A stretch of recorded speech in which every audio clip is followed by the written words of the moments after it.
to San Jose. It's 46 miles to the San Jose Convention Center from my home in East Oakland, the home I am desperately trying to save. It's June 2011 and it's already very hot, and KCBS says in San Jose the temperature 103 degrees. Moments later, my air conditioning died. Inside the convention center, it's very hot too, no air conditioning. And there's all these people. Restroom, please. Down at the end of the hall. That's like a block away. Go out the door at the porta potties. Be sure you get your ticket stamped or they won't let you back in. I get my ticket and my book. NACA, Neighborhood, read it again. Neighborhood Assistance Corporation of America. For the past 2 years, I have doggedly been in pursuit of a mortgage modification, only to be turned down by various government agencies. But NACA Save the Dream is a grassroots organization put together by irate private citizens, and they've been holding these seminars across the country, and their success sounds so promising to me and these few thousand other people here in what kind of feels like a refugee camp. There are these black drapes that separate all these sections. You're herded into one, try to listen to some information, fill out some forms, get them stamped, and off herded to the next section. 3/4 of the way down is the inner sanctum. Black tables go all the way around with chairs on the outside tightly placed with one phone for each chair. In the middle is a beehive of activity with all these NACA people and all these machines, including this one behemoth machine in which is fed all documents to be electronically sent off to the mortgage servers of the homeowners fortunate enough to get this far. It takes me 4 days. By now, I'm pulling a little suitcase full of documents. I squeeze into the table, unload my documents, and pick up the phone to speak to a NACA representative in their North Carolina office to review my financials. Yes, hello. Sorry, it's rather noisy in here. Listen, I already have 7 financial statements that I've filled out in the past, and you have a different one. And it's not one that I'm going to be able to see to follow along with you. Okay? Huh? So, we're clear on my income, my gross income right now you want my expenses. Utilities, yeah. I got gas, electric, and telephone. No, ma'am. Telephone is in a different category. Okay? Now, here's my phone bill. Now, it also includes my internet and my cable service. No, ma'am. Those are 2 different categories. Here's a big one. Household repair and maintenance. I'm sorry, ma'am, we don't have a category for that. Can we put that in miscellaneous? After half an hour of this, she concludes, your figures show that you don't need a modification. And the woman leaves the room, comes rushing over, picks up my booklet and writes, return to rework, face to face. Signed J. Sneed, Pod 4. Thank you. The next morning, I'm in my little suitcase. I sit across now from a good-looking young African American. And he's got this huge computer screen with all these numbers. Oh, and I recognize it. This is the financial statement from my North Carolina inquest. And some of my numbers. Food costs are too high. Maximum for a single person, $250 a month. And he puts in the lower figure. Gas. Don't you go anywhere? And he puts in a much higher figure. And these numbers are jumping all over the page, each time changing the bottom line figure until he says, that's what your modified mortgage should be. And with that, he escorts me and my suitcase to the next place. It's cordoned off with yellow caution tape, the kind they use in crime scenes. A guard lifts up the entryway. Wow. No flimsy bricks here. Now, there are these sturdy partitions that shield the representatives and the barons of financial industry. I sit across from mine.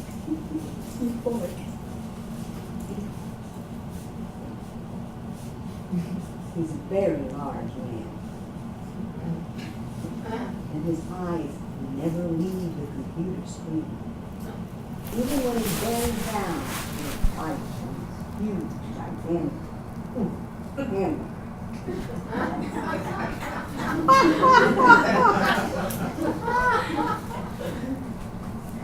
In between bites, he tells me, yes, I will get a modified mortgage for 3 months, during which time I have to submit the bank statements, the employment verifications, the profit and loss. I think, no! I can't go through this anymore. I've spent hundreds of hours in the last 2 years doing this. His supervisor comes rushing in. You've been dealing with government agencies. Now you're going to be sending your data directly to us, your mortgage server. And it's just for 3 months. Interesting statement recently from the Justice Department. Of particular concern are reports of borrowers submitting documents multiple times to their mortgage servers with no response, or followed by requests for the same documents yet again. Now, before going back to my story, there's some overview facts in this larger picture. Bear with me, I'd really like to share with you. For example, the National Consumer Financial Protection Bureau report speaks to the fraudulent practices that cost millions of Americans their jobs, threw our cities and schools into crisis, and left families and communities ravaged by a foreclosure crisis and an epidemic of underwater mortgages. And in response to those who maintain that people who lost their homes, well, they're to blame, aren't they? Because they knew all along that they couldn't afford those mortgages. Here's what the National Financial Crisis Inquiry Commission report said. Many borrowers do not understand the most basic aspects of their mortgage. And subprime mortgage brokers, to put it very mildly, were not known for their morals or ethics. 90% of appraisers surveyed said they were pressured by mortgage brokers to artificially inflate home values. There are books on the subject. There are many. I have here a few. For example, this one from Sheila Bair, a Republican, and chairman of the Federal Deposit Insurance Corporation under Presidents Bush and Obama. Bull by the horns. Fighting to save Main Street, that's us, from Wall Street and Wall Street from itself. This one, The Looting of America by Les Leopold. This one, Bailout by Leo Borowski, who was the Special Inspector General in charge of the oversight of TARP under both Presidents Bush and Obama. An inside account of how Washington abandoned Main Street, thus, while rescuing Wall Street. Interestingly, the first chapter of his book is entitled Fraud 101. Now, remember that supervisor? The one who said 3 months? That was in June. It's now February. And I'm finally being put through on the telephone to the hamburger man. Now in his Beaverton, Oregon office. This will be our first conversation since that meeting with NACA back in San Jose. Your documents have to be sent through one more department for approval, and then I'll be speaking with you soon. Soon? Soon? For the past 8 months, I have been sending you a stream of paperwork. I've been Xeroxing and faxing and notarizing and talking to any number of your so-called service representatives. You never get the same one twice, and they all tell you something different, including just last night, a conversation with a woman named Heidi, a 2.5-hour ordeal, during which time she said, well, I had to go through my financials again because there's a 3-page form. And after all that, she tells me that I probably won't get a modification because of my savings, which had previously been classified to exempt them, as they should be, as a 401k retirement fund. I can't make it. I didn't get very much sleep last night. Now I'm going to lay down on my couch, and I expect to hear from you soon. An hour later, he called back.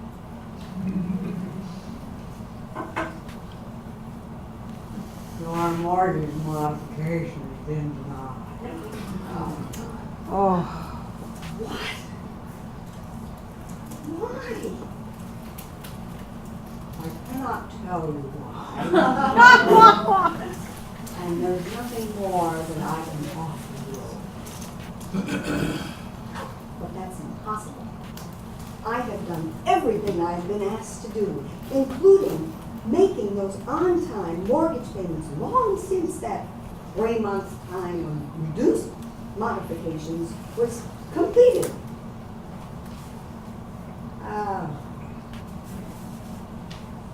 What do you mean? And then he goes on something about how I was temporarily put into a forbearance program that would then make me close to being 60 days delinquent, and then I could bypass the eminent default test, which I failed because of making on-time payments.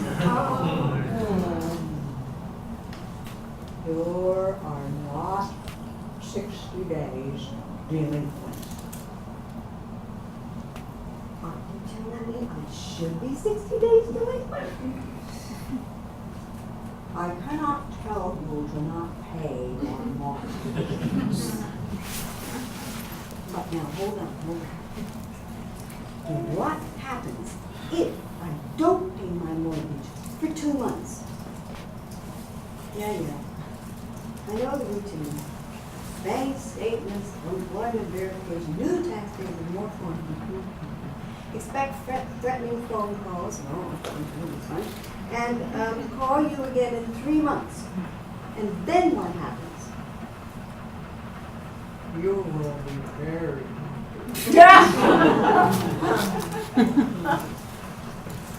A few evenings later, I went to the city to meet Jim, my friend. And he chose this charming little restaurant. It's kind of like a pub. And I'm sitting across from him. And behind me on the television is the Super Bowl. It's like an overtime. That doesn't mean anything to me. Jim, I've been so anxious to talk to you. You won't believe the latest in my mod saga. Oh, yeah, I'd like to hear about it.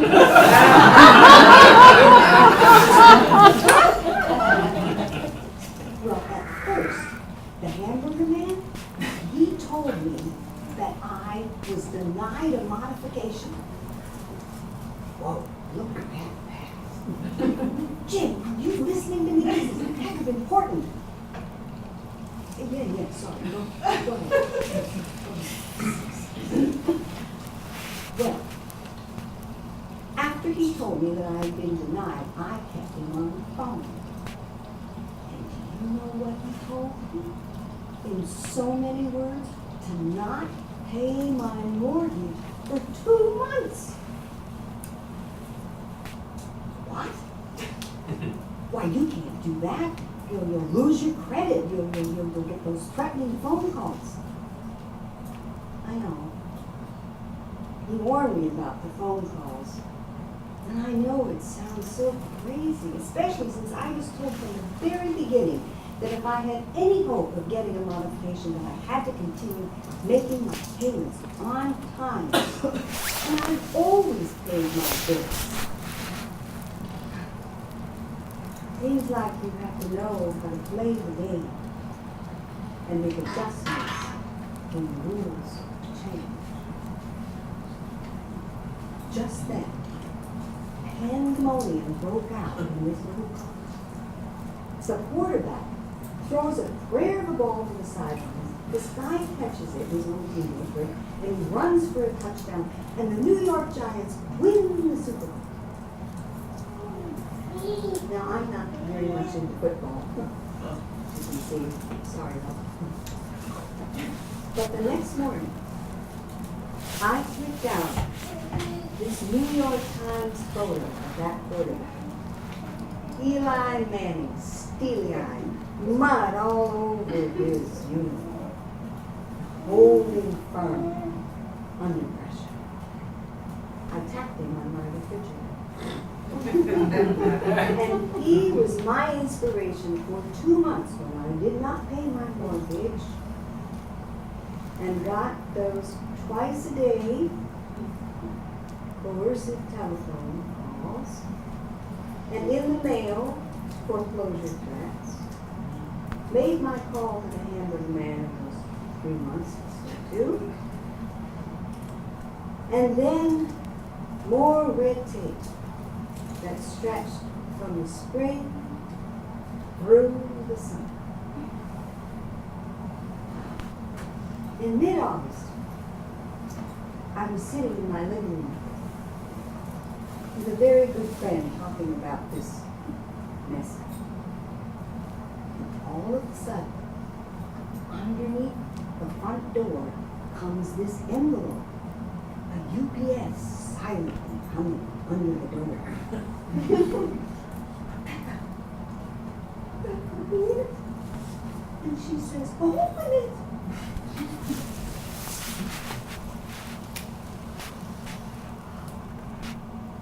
Congratulations.